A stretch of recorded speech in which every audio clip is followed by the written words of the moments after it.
Penubuhan Inkubator Pembelajaran Sepanjang Hayat atau singkatannya PSH di Kolej Komuniti Kuala Langat ini bermula daripada hasrat untuk memperkasa hasil pembelajaran komuniti agar tidak terhenti selepas tamat kursus pendek semata-mata. Di sini, kami melihat potensi besar dalam kalangan peserta PSH yang berbakat, bersemangat dan mempunyai produk atau kemahiran yang boleh dikembangkan ke peringkat yang lebih tinggi lagi. Namun, mereka perlukan satu platform bimbingan dari segi mentoran, pemasaran, penjenamaan dan pembangunan produk. Maka lahirlah Inkubator PSH sebagai satu ekosistem sokongan selepas latihan yang menggabungkan kekuatan kolej, industri dan komuniti. Melalui inkubator ini, peserta bukan sahaja diberi ruang untuk mengasah kemahiran teknikal, malah turut didedahkan kepada elemen keusahawanan, inovasi dan teknologi digital. Idea pelaksanaan inkubator PSH ini juga berteraskan konsep latih, bimbing, bangunkan, di mana peserta akan melalui beberapa fasa pembangunan berstruktur yang bermula dengan latihan kemahiran, yang kedua penyertaan dalam program keusahawanan dan yang ketiga menghasilkan produk yang boleh dipasarkan secara mampan. Hai, saya Jacqueline, anak Jason Rabing. Saya berasal daripada Limbang, Sarawak dan kini saya bertugas dan menetap di Banting, Selangor bersama keluarga kecil saya. Saya kini menjalankan perniagaan makanan dan juga menawarkan khidmat membaiki telefon pintar hasil daripada kemahiran yang diperolehi melalui kursus PSH di Kolej Komuniti Kuala Langat. Saya memulakan perniagaan kek lapis Sarawak secara kecil-kecilan di rumah dan saya telah daftarkan kek lapis Sarawak saya dengan jenama Jesslina, setiap rasa cerita kita, dan saya juga memasarkan cookies, muffin dengan kek-kek lain yang saya pelajari di Kolej Komuniti Kuala Langat.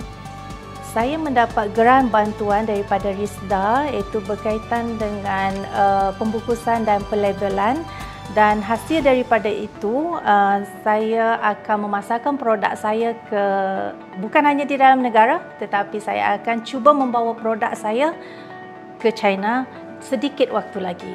PSH ini memberi impak yang sangat besar kepada saya dan keluarga saya. Di samping tugas hakiki saya sebagai pembantu guru di SJK Sechonghua, perniagaan ini memberi pendapatan sampingan kepada saya. Doakan saya dan perniagaan saya maju dan saya boleh bawa perniagaan saya ini ke peringkat yang lebih tinggi, ke peringkat antarabangsa. Hai, saya Akila, merupakan pengusaha dapur Cik Kila. Saya berasal daripada Banting, Selangor. Saya juga merupakan pemegang ijazah sarjana muda perniagaan antarabangsa daripada Universiti Teknologi Mara. Saya mempunyai latar belakang keluarga yang terlibat dalam bidang perniagaan dan juga makanan. Namun begitu, saya cuma terlibat dalam bahagian jualan dan pemasaran sahaja. Setelah saya menyertai kursus di Kolej Komuniti Kuala Langat, saya berjaya menghasilkan sendiri produk jualan saya, iaitu antaranya ialah roti Arab wholemeal dan juga kek buah kukus yang saya pelajari di sini. Keunikan roti Arab saya berbanding roti Arab di pasaran ialah saya menggunakan tepung wholemeal. Selain itu, kek buah saya juga menggunakan bahan-bahan premium, akan tetapi harga masih mampu milik. PSH banyak bagi saya peluang.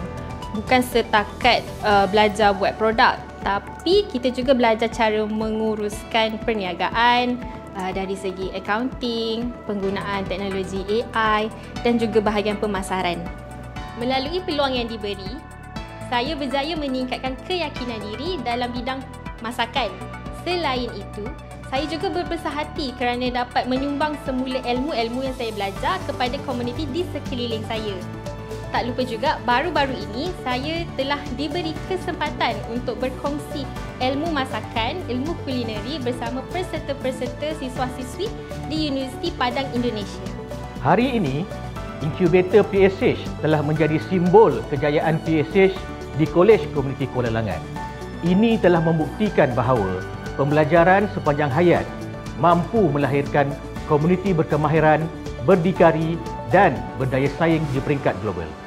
Nak jadi usahawan seperti saya? Jangan lupa sertai kursus-kursus pendek yang dianjurkan oleh Kolej Komuniti terdekat dengan anda. Jangan lupa, jom